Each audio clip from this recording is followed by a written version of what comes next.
नमस्कार दोस्तों, राजनीति की बातें किताबों की कहानी में आपका स्वागत है। मैं हूं आपका दोस्त धर्मेंद्र कुमारी। दोस्तों, 1939 में हैदराबाद के नवाब उस्मान अली खान का आर्य समाजियों के साथ झगड़ा हो गया था। नवाब उस्मान अली ने आर्य समाज के कार्यक्रमों पर कई तरह की पाबंदियां लगा दी थी और धीरे धीरे करके यह बात पूरे देश में फैल गई। देश भर के आर्य समाजियों में भी इस बात को लेकर अच्छा खासा गुस्सा देखने को मिल रहा था और उस्मान अली को सबक सिखाने की बात कही जा रही थी। उस समय पंजाब में जमींदारा पार्टी का डंका बजता था, जिसमें मुस्लिम और जमींदारों का प्रति प्रभुत्व ज़्यादा था, इसलिए वो खुलकर भी कुछ कहने से बच रहे थे। एक तरीके से वो इस मामले को इग्नोर कर रहे थे। आर्य समाज ने 31 जनवरी 1939 में अहिंसात्मक आंदोलन के रूप में सत्याग्रह आरंभ कर दिया था। सत्याग्रह के दिनों में ही उत्तर प्रदेश के गुरुकुल डोरली में आर्य वीर दल का एक शिविर लगाया गया था, जो जून के अंत तक चलता रहा। शेर सिंह इस शिविर में भाग लेने के लिए चले गए थे। शिविर प्रशिक्षक जो थे वो रिटायर्ड फौजी होते थे। सुबेदार टेकचंद कमांडर थे इस शिविर के, और सहायक कमांडर भवानी सिंह होते थे, जो बाद में स्वामी संतोषानंद बन गए थे। शिविर के दौरान ही शेर सिंह समय निकालकर मेरठ में चौधरी चरण सिंह से भी मिलने गए और उन्होंने बड़ी आत्मीयता के साथ शेर सिंह से बातें की, उनका सत्कार किया। शिविर में स्वामी स्वतंत्रतानंद ने शेर सिंह को सत्याग्रह में भाग लेने की जगह बीटी करने के आदेश दिए। बीटी तब बीएड होती है, वैसी डिग्री होती थी। क्या आपने स्वामी स्वतंत्रतानंद का नाम इससे पहले सुना है दोस्तों? अगर नहीं सुना है तो उनके बारे में भी जान लेते हैं। यूँ तो दोस्तों, अपना आज का जो वीडियो था, मुझे आपसे बात करनी थी चौधरी शेर सिंह और चौधरी छोटूराम के बीच मुलाकात की, लेकिन स्वामी स्वतंत्रतानंद जी का जिक्र आया तो मैं उनके व्यक्तित्व के बारे में बिना बताए अगर आगे चला जाऊंगा तो मुझे हमेशा लगता रहेगा कि मैंने बहुत कुछ छोड़ दिया है।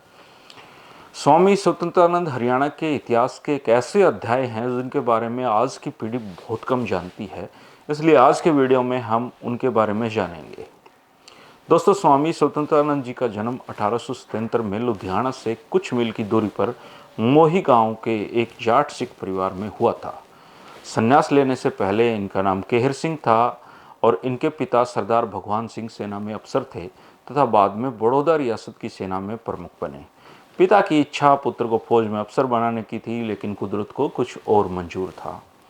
केहर सिंह की मां का निधन जल्दी होने की वजह से उनका जो लालन पालन था वो उनके ननिहाल लताला कस्बे में हुआ।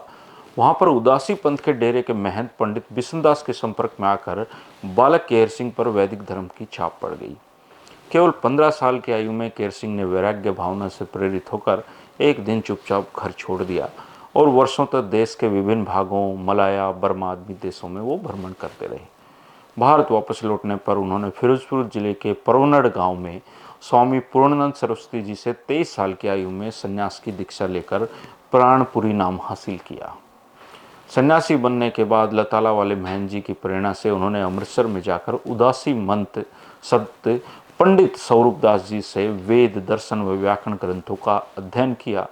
साथ ही यूनानी और आयुर्वेदिक पद्धतियों का अध्ययन भी वो करते रहे। वे यूनानी और आयुर्वेदिक पद्धतियों की पर असाधारण योग्यता रखते थे दोस्तों। अमृतसर से वो कुरुक्षेत्र के मेले में गए और इस समय आपने कौपीन के सिवाय सारे वस्त्र भी त्याग दिए थे। केवल एक समय भिक्षा का भोजन ग्रहण करते तथा अधिक समय साधना में व्यतीत किया करते। यहाँ से स्वामी जी विरक्तों की एक टोली में मिलकर भारत भ्रमण पर फिर से निकल पड़े। भिक्षा के लिए आप तुम्बा के स्थान पर एक बाल्टी रखते थे, जिस कारण आपका नाम बाल्टी वाला बाबा पड़ गया। आप अपने साधुओं को निराले ढंग से वैदिक संस्कार दिया करते थे।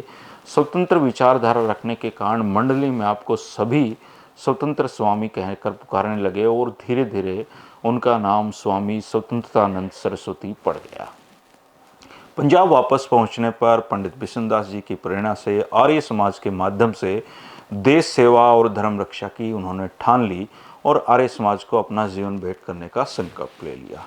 इस संकल्प के बाद आपने महर्षि दयानंद कृत ग्रंथों का, अन्य वैदिक साहित्य का गहन अध्ययन किया। आर्य समाज के प्रचार के लिए सर्वप्रथम वो राम मंडी जिला बठिंडा को उन्होंने चुना। यहाँ रहकर प्रचार के साथ गहन स्वाध्याय भी करते रहे।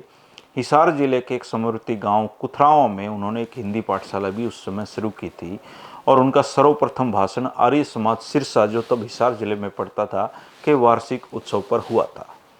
सन 1920 और 1923 में वो प्रथम वैदिक धर्मी सन्यासी थे जो बिना किसी संस्था की सहायता से Java, Sumatra, Malaya, Singapore, Philippines, Burma, Mauritius, Africa आदि देशों में प्रचार के लिए गए थे।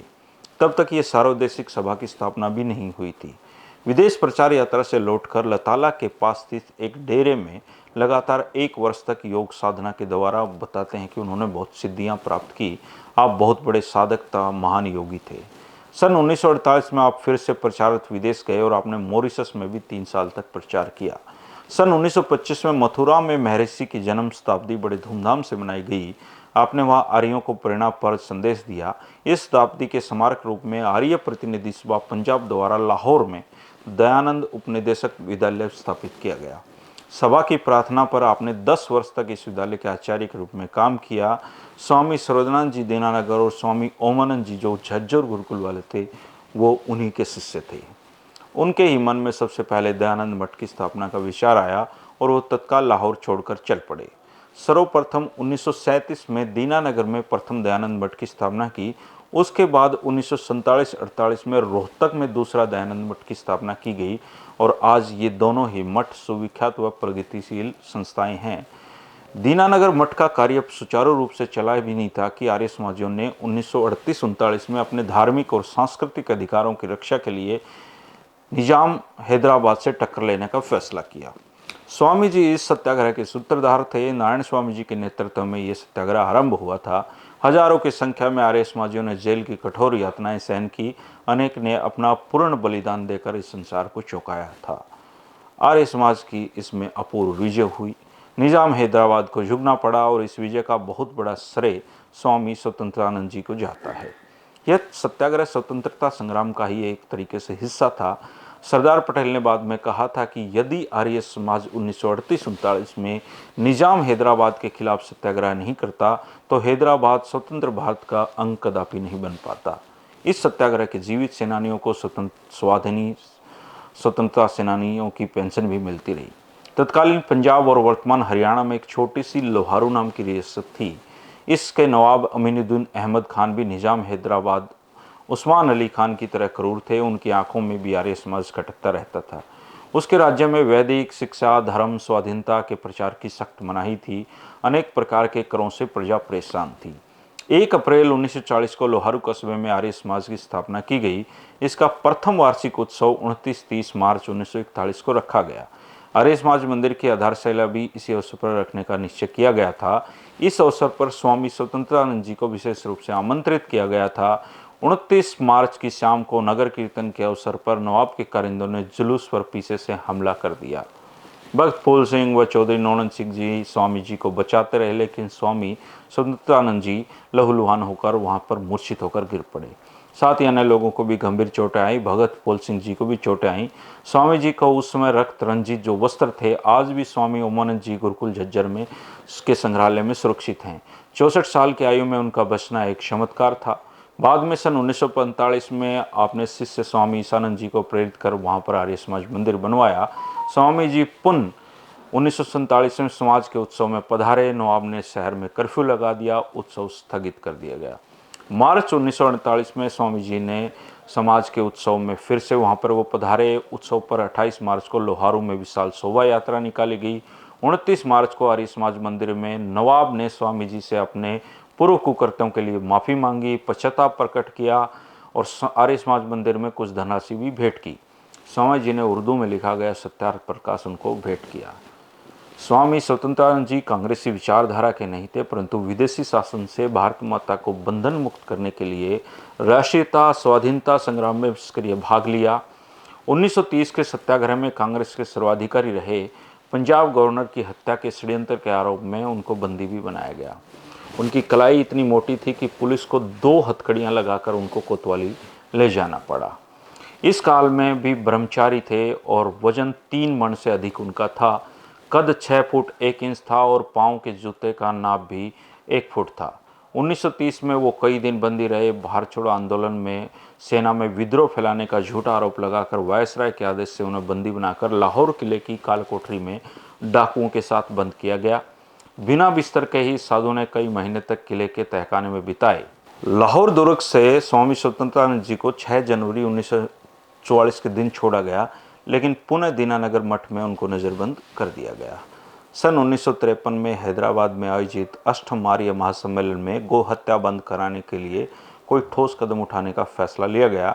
इस कार्य के लिए 76 वर्षीय स्वामी स्वतंत्रानंद जी को ही आगे कर दिया गया। आपने पूरे देश का भ्रमण किया, केंद्र और राज्य सरकारों से पत्र व्यवहार किया। रात दिन की कठोर मेहनत और समय पर भोजन करने के अभाव में स्वामी स्वतंत्रानंद जी जिगर के कैंसर से पीड़ित हो गए। बहुत समय तक डॉक्टर इसे पीलिया समझकर इलाज करते रहे। चिकित्सा के लिए आपको मुंबई ले जाया गया। वहाँ सेठ प्रताप सिंह सुरजी ने चिकित्सा पर हजारों रुपए खर्च किए, जो उस समय एक बड़ा अमाउंट होता था, परंतु हालात सुधरी नहीं। 3 अप्रैल 1955 को प्रातः 6 बजे ईश्वर का ध्यान लगाकर उन्होंने अपनी देह का त्याग कर दिया। स्वामी सत्यनारायण जी ने साधु रूप में 55 साल तक समाज की सेवा की और उनका अधिकतर कार्यक्षेत्र हरियाणा रहा। जहाँ स्वामी जी की भाषण शैली बड़ी सरल और रोचक थी, उनकी लेखन शैली भी बिल्कुल वैसी ही थी। आपने पत्र पत्रिकाओं में अनेक विषयों पर हजारों लेख लिखे, अनेक पुस्तकें लिखी, जिनमें से प्रकाशित पुस्तकों के अतिरिक्त कुछ अप्रकाशित भी हैं। ये था दोस्तों स्वामी स्वतंत्रानंद जी का एक जीवन परिचय। अब मैं अगर आपको इसको ना सुनाता तो मेरे दिल पर भी ये बोझ रहता, क्योंकि हमारे वीडियो में स्वामी स्वतंत्रानंद जी का जिक्र आया और उनके बारे में हम ना जाने। स्वामी स्वतंत्रानंद जी ने शेर सिंह जी को ये आदेश दिया था कि आप सत्याग्रह में भाग मत लो, आप लाहौर जाकर बीटी कर लो। बीटी तब बीएड जैसी एक डिग्री होती थी, और वो चाहते थे कि हैदराबाद सत्याग्रह के सफल होने पर वहाँ पर एक केशव विश्वविद्यालय खोला था उन्होंने, उसका प्रधान अध्यापक बनाने का उन्होंने शेर सिंह जी को फैसला किया था। स्वामी स्वतंत्रानंद जी के आदेश मानकर वो लाहौर में बीटी करने के लिए शेर सिंह जी चले गए, और वहाँ पर फिर उनकी मुलाकात होती है चौधरी छोटू राम से। इस वीडियो में हमने वो मुलाकात आपसे चर्चा करनी थी, साझा करनी थी, लेकिन आज स्वामी स्वतंत्रानंद जी को हमने अपने शब्दों से एक श्रद्धांजलि देने की कोशिश की है, उनके कामों को याद किया है। दोस्तों, कल हम उस प्रश्न का जिक्र करेंगे कि कैसे वो मुलाकात हुई और क्या परिस्थितियाँ उस समय बन पड़ी थी। अगर आपने स्वामी स्वतंत्रानंद जी का नाम सुना है, उनके कामों के बारे में सुना है, या आपका उनके बारे में कोई थोड़ी बहुत भी जानकारी है दोस्तों, तो कमेंट करके दर्ज कराइएगा, क्योंकि हरियाणा के इतिहास का स्वामी स्वतंत्रानंद जी एक अहम हिस्सा हैं, रहेंगे। ये अलग बात है कि आज की युवा पीढ़ी, आज के हमारे दौर के लोग, मोबाइल के इस दौर के हम लोगों ने हमारे महापुरुषों को याद करना, उनके बारे में जानना बंद कर लिया है। लेकिन फिर भी ये एक अच्छा माध्यम भी है कि इसी के माध्यम से हम उनके बारे में जान भी रहे हैं। शुक्रिया दोस्तों, कल फिर मुलाकात होगी 3 बजे राजनीति की बातों में। नमस्कार।